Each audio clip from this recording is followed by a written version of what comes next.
Paulo Moraes faz hoje 52 anos. Licenciado em Matemática, é professor universitário e investigador. Foi militante do PSD até 2013 e vice-presidente de Rui Rio, na Câmara Municipal do Porto, entre 2002 e 2005. Foi o primeiro candidato a entregar as assinaturas para poder concorrer às eleições presidenciais de 24 de janeiro. Paulo Moraes é convidado da edição da noite. Muito boa noite. Boa noite. Já reconheceu que a Presidência da República é um objetivo difícil de atingir. Mesmo assim, decidiu avançar. Porquê? Naturalmente, o objetivo é difícil, em particular para quem tem uma candidatura sem apoios de partidários, sem ligação a grupos económicos. Em Portugal é muito mais difícil, porque temos uma sociedade completamente partidarizada, ou partidocrática, se quiser. E por isso, qualquer iniciativa pública em Portugal, à margem dos partidos, é sempre mais difícil. Mas eu tinha perfeitamente noção disso já em abril, quando apresentei a candidatura, e uma das razões da candidatura é também combater esse Estado que é negativo para a democracia, do meu ponto de vista. Porquê é que não se reconheceu, por exemplo, na candidatura de Henrique Neto, que também é independente? Eu, quando decidi candidatar-me, faz agora um ano, aproximadamente, decidi fazê-lo porque eu entendo, e tenho defendido há muito tempo, que a corrupção é o maior dos problemas da política em Portugal. E o local apropriado para o combate à corrupção é a Presidência da República. Sendo eu um combatente da corrupção, entendendo que na política é na Presidência que se deve levar a cabo esse combate, decidi candidatar-me há cerca de um ano, independentemente, naturalmente, dos outros candidatos que venham com outro tipo de propostas. Mas uma proposta igual à minha, de facto, ninguém tem, que é o combate à corrupção em primeira instância, a defesa de um conjunto de princípios constitucionais que têm estado completamente violados nos últimos 20 anos ou mais, a erradicação da mentira da política e, por outro lado, o combate pela transparência, que tem todos estes combates, são combates que eu tenho desenvolvido na sociedade civil.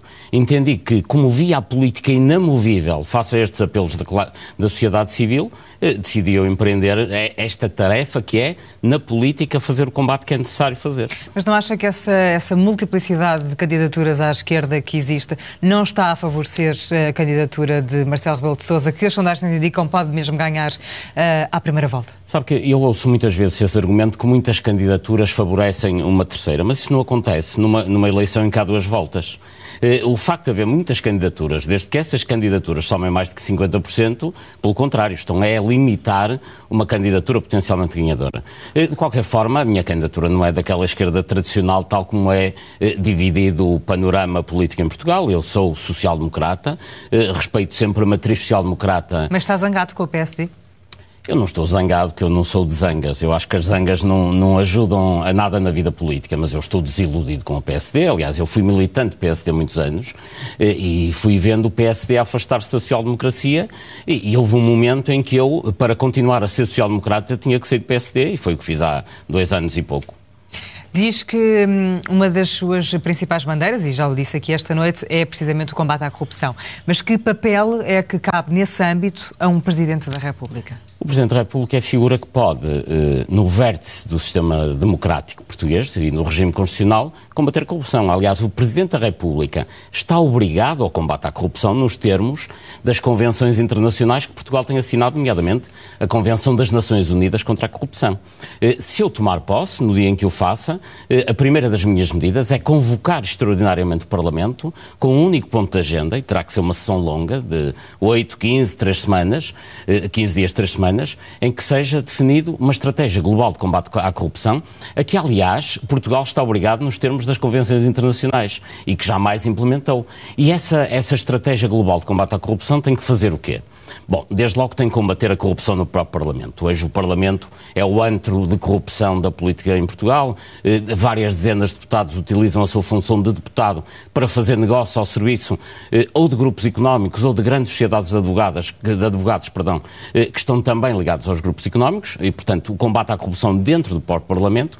E, além disso, há algo que é estritamente necessário que se faça já, que é a constituição de uma unidade de missão que avalie todos os negócios de dimensão que o Estado fez nos últimos 10 anos, bom, começando ou acabando por este Banif, mas incluindo as parcerias público-privadas do tempo de Sócrates, que ainda hoje garantem rentabilidades milionárias aos concessionários das autoestradas, as privatizações que foram feitas completamente ao desbarato, ou seja, todos esses grandes negócios do Estado têm que ser reavaliados e tem que ser uma unidade de missão que faça essa reavaliação e que reponha a equidade do negócio, não é apenas como fazem as comissões parlamentares para depois dizer que correu tudo mal, mas depois no futuro se verá, não. É verificar o que efetivamente aconteceu e recuperar para o Estado, ou seja, para o povo, aquilo que nos tem sido tirado ao longo de muitos anos. Em relação, falou agora do Banif, eu gostaria de ouvir qual é a sua posição sobre aquilo que está a acontecer e é sobre esta fatura que os contribuintes portugueses vão ter que pagar e que é enorme, 3 mil milhões de euros. O caso do Banif é claramente o último caso de corrupção em termos cronológicos, mas não é muito diferente dos anteriores. Eu espero que no Parlamento seja chumbado o orçamento retificativo que permita a concretização do negócio Banif. Deve ser chumbado? No meu ponto de vista, claramente. Deveria ser chumbado, porque este negócio do Banif é mais uma vergonha que se vai fazer em Portugal. Eu tenho pena que este governo... Mas a alternativa é a liquidação. Não, nada disso. Isso é um embuste que está na sociedade portuguesa. Em primeiro lugar, o Banif é um conjunto de tristes episódios ao longo do tempo. Mas falemos apenas do último.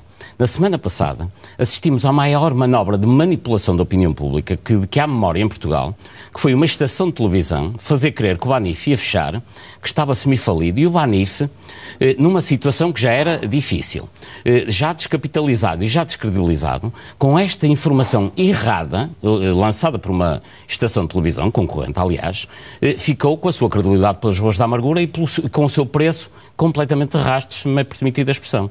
Então acontece que a venda do Banif e o concurso para a venda do Banif se faz com o Estado já em posição de coação, sob coação e até de chantagem, e não é aceitável que o Estado português faça um negócio de alienação do seu capital no Banif numa situação de chantagem. A chantagem não é aceite num Estado democrático. Então o que aconteceu é que no final da semana, no domingo, assistimos a uma decisão tomada, enfim, consensualizada, penso eu, pelo Banco de Portugal e pelo Governo, mas para todos os efeitos, anunciada por este Primeiro-Ministro, de venda do Banif ao Santander, que por sua vez é acionista da estação de televisão que lançou essas informações erradas que desvalorizaram o Banif. Portanto, isto é uma vergonha absoluta em termos de manipulação da opinião pública.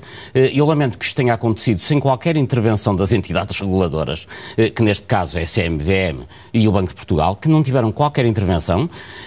E lamento que o Primeiro-Ministro atual comece, ao fim do mês de mandato, ou nem isso, a fazer o que todos os governos têm feito nos últimos tempos, que é pegar no dinheiro dos contribuintes e dar à banca. E não havia solução alternativa. Obviamente que havia solução alternativa. Nós, a partir de 1 de janeiro, o próprio modelo europeu de resolução vai modificar e, a partir de 1 de janeiro, um modelo em vigor irá fazer com que quem paga os prejuízos dos bancos neste tipo de situações sejam ou os maiores depositantes ou então os fundos de resolução. Não há razão nenhuma, no meu ponto de vista, para pegarem mais de 2 mil milhões de euros de dinheiro dos contribuintes e ir colocar num banco cuja história, aliás, é muito estranha. Eu recordo que ainda há muito pouco tempo o presidente atual, Luís Amado, o presidente do Banif, anunciava a entrada de capital da Guiné Equatorial no Banif e, a troco disso, deixaram a Guiné Equatorial entrar na CPLP. À época, dizia-se que a joia de entrada na comunidade de países de língua portuguesa da Guiné Equatorial era o capital para o Banif e, no fundo, eles nem sequer a joia pagaram e acabaram por entrar para a CPLP, e hoje a CPLP tem no seu seio um país ditatorial onde nem sequer se fala português. Portanto, a história do Banif é das histórias mais tristes que existe em Portugal. Mas este último episódio é verdadeiramente lamentável e inadmissível que em lado nenhum do mundo civilizado se permitem manipulações de opinião pública sobre a Bolsa, como aconteceu no caso do Banif. Se este caso Banif acontecesse em Inglaterra, estavam hoje 20 ou 30 pessoas presas e provavelmente a estação de televisão que tinha lançado essa notícia já estaria eventualmente fechada. Está de acordo com a solução governativa que foi encontrada e que levou a que António Costa fosse hoje em dia Primeiro-Ministro depois do derrubo do governo do CCDS? Eu acho que um governo que tenha suporte parlamentar, que cumpra a Constituição e cumpra as leis, tem sempre a possibilidade de se manter. Se eu fosse Presidente da República, manteria este governo enquanto isso acontecesse. Mas, no entanto, não concorda, por exemplo, com esta posição? Absolutamente. Se eu fosse Presidente da República, claramente vetava este orçamento retificativo. Fosse eu Presidente da República e quando este orçamento retificativo chegasse à minha mão, teria o meu veto, claramente. Mas agora deixe-me dizer mais. Se o orçamento de Estado, que irá ser apresentado por este governo no Parlamento, continuar com um conjunto de regras inconstitucionais, como sejam nomeadamente isenções de IMI a fundos de investimento imobiliário, que são também uma forma de fazer com que os pobres paguem os impostos dos ricos, porque o que é que acontece hoje, para explicar isto às pessoas? Hoje, quem tenha um T3, um T4, paga IMI nos termos da lei, anual ou semestralmente, como todos fazemos. Mas, no entanto, um promotor imobiliário que tenha 200 apartamentos na Baixa de Lisboa, se os tiver em nome de um fundo de investimento imobiliário, tem isenções de IMI. E, portanto, tem um regime de IMI mais favorável. Isto é claramente inconstitucional, porque o artigo 104 da Constituição diz que os impostos sobre património têm que ser, obviamente, proporcionais ao património. Então, um Presidente da República que jura defender, cumprir e fazer cumprir a Constituição, faça este tipo de isenções de IMI a quem tem mais património, só tem uma medida que é vetar essas normas porque são inconstitucionais e o Presidente está obrigado a defender a Constituição. Não lhe passa pela cabeça desistir da corrida a Belém? Não. Nunca passou? Não. É para levar até ao fim a candidatura? Eu espero que seja para levar até ao fim, para levar até à segunda volta e eventualmente ser eleito, mas isso é evidente, só depende do eleitorado, não depende de manipulações da opinião pública, nem infelizmente só da minha vontade, depende da vontade do povo. E se não passar à segunda volta, qual é o candidato com que mais se identifica? Se eu não passar à segunda volta, voto em branco, porque não há nas outras candidaturas ninguém que de perto ou de longe se aproxime deste meu tipo de discurso. Se eu não passar à segunda volta, votarei em branco na segunda volta. Não acha que nenhum dos outros candidatos daria um bom Presidente da República? Eu não queria dizer isso com essa deselegância, mas é assim, nenhum dos outros candidatos fará na Presidência da República aquilo que é necessário na Presidência da República, que é e começar em primeira instância a fazer cumprir a Constituição nestas e noutras matérias, combater a corrupção e limpar, desculpa a expressão, a porcaria em que se tornou a política em Portugal.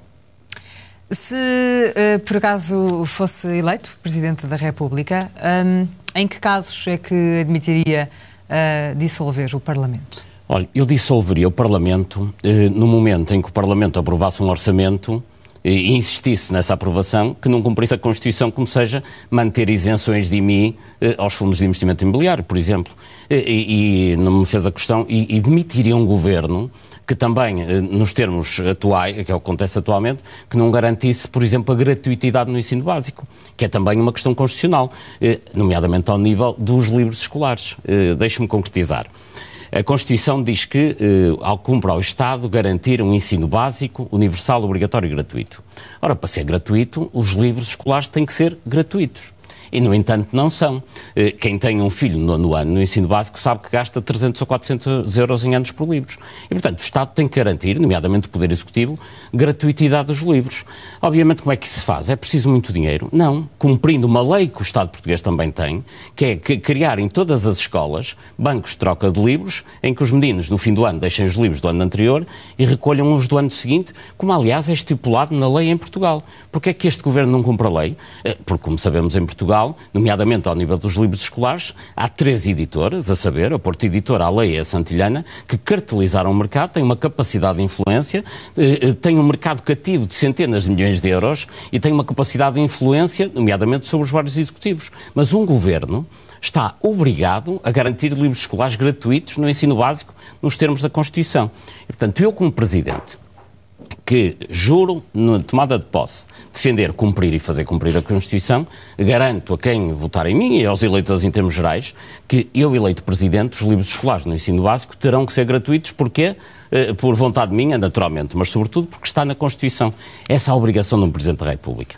É pegar na Constituição e, na defesa do interesse dos eleitores, fazer cumprir todos e cada um dos artigos da Constituição. A questão de fazer passar a mensagem ao eleitorado é muito importante, mas vai ou não ter dificuldades pelo facto da sua campanha abdicar das arruadas, das jantaradas, como já li? Como é que acha que vai conseguir fazer passar essa mensagem junto aos portugueses? É verdade que esse tipo de campanhas são mais folclóricas, é verdade, e mais vistosas. Mas o facto é que a minha campanha é uma campanha de debate de ideias, de combate pelas ideias. Pelo que arruadas, jantaradas, bandeiras, outdoors... Cartazes. Que ideias é que isso traz para o debate político em Portugal? Nenhuma. Portanto, como a minha campanha é uma campanha de debate de ideias, faremos tudo o que é necessário para difundir e debater ideias e tudo que não tenha, que não sirva de suporte à transmissão de ideias é inútil e até perverso do meu ponto de vista na vida política portuguesa. O que é que seria um bom resultado?